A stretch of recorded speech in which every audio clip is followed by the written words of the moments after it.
Imagine this, a country's digital dreams, a bank holding the keys to thousands of homes, and a single voice who saw the disaster coming. Let's get into the story of a nation's cyber debt and what happens when it finally comes due. Okay, first you really need to understand the stakes here. We're not talking about just any bank. Banco Hipotecario del Uruguay, or BHU, is a pillar of the entire nation. It's a state-owned bank, and it's absolutely essential to Uruguay's housing policy. This is where thousands of regular people go to get a mortgage to secure that dream of owning a home. And then, on what seemed like a totally normal Tuesday night right in the middle of closing out the month's books, that pillar of society just, poof, it vanished from the digital world. Now, what happened to BHU isn't just a story about one bank getting into trouble. No, it's the latest and maybe the most public symptom of a really deep crisis that's been building for years. To really get it, we've got to look at the official story first. The official line was, well, it was very carefully phrased. They just called it an IT incident. But for customers, the reality was way more stark.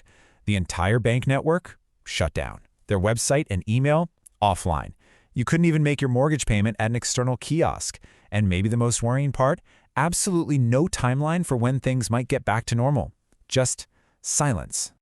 And that gap, the space between the sanitized official story and what was actually happening on the ground, that's exactly where this story gets complicated. And it's where we meet Alberto Daniel Hill, a guy who has been living in that gap for years, trying to warn his country about the very disaster he knew was coming. So to really understand the chaos of today, we have to go back. We have to look at a prophecy that was completely ignored and the person who was punished for speaking it. So, who is Alberto Daniel Hill? Well, it really depends on who you ask. To the government, he's a criminal, a hacker they put in jail. But if you ask him, he says he's an ethical hacker, a professional whose only goal was to protect his country from exactly this kind of attack. And that conflict, right there, is at the heart of everything that happens next. This timeline lays out a pattern that is, well, it's pretty damning. This crisis did not come out of nowhere. In 2017, Hill gets thrown in jail for doing what ethical hackers are supposed to do, find a security flaw and report it. Fast forward a few years, a major government ministry gets hacked. A month later, Hill goes on national radio with a desperate public warning. And then, nothing. Until the very catastrophe he predicted finally happens. And look, this wasn't some vague premonition. These were his exact words on the radio. He did not mince them. Our country is wide open, our security is a joke. He was shouting from the rooftops, trying to get anyone at all, to listen. And this right here just perfectly shows you the disconnect. After that Ministry of Defense hack, the government's official line was basically, don't worry, nothing sensitive was taken. At the same time, Alberto Daniel Hill was literally looking at documents stamped confidential being sold online. He believed the government wasn't just misleading people, he thought they were genuinely clueless about how bad the damage really was. And that cluelessness, that denial, it led directly to the catastrophe he predicted, a breach so fundamental he actually called it the theft of 30,000 digital souls. 30,000. It's a number that's worth just pausing on for a second. This wasn't a list of emails or passwords. A hacker stole 30,000 national digital identity certificates. This is the very bedrock of digital life and trust in Uruguay. So why was this so incredibly bad? Okay, let's break it down. In Uruguay, a digital signature from one of these certificates is the same, legally, as you physically signing a document. All of that power is protected by a single password. And the hacker? They stole both, the certificates and their passwords. The consequence is chilling. The attacker now holds a digital master key with the power to legally impersonate 30,000 citizens to sign contracts, open bank accounts, commit fraud, you name it. The person or group behind this catastrophe called themselves Arugu 1337. It's a very modern kind of threat actor, someone who posts political manifestos about government corruption while at the same time selling all those stolen identities on the dark web for cold, hard cash.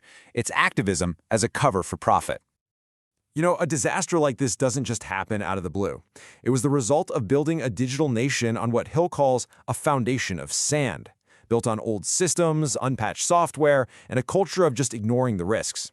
And now, the country is being forced to pay its national cyber debt. And you can literally see that debt piling up right here in this chart. The number of cyber attacks targeting state institutions didn't just rise, it absolutely exploded. It nearly tripled in a single year. To put that into perspective, the government's infrastructure was getting attacked about every 30 minutes. And that brings us right back to the bank that went dark. The attack on BHU was not a random event. It was the predictable result, the latest installment payment on a debt that was accumulated over years and years of ambition outpacing defense and of warnings, like Alberto Daniel Hill's, falling on deaf ears.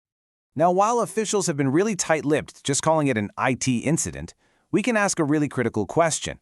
What if this was worse? What if this was a full-blown ransomware attack where the bank lost access to everything? Based on what we see happening globally, scaled to a bank of BHU size, the numbers are just staggering. Operationally, you're looking at $1 to $5 million in immediate costs and potentially months of downtime.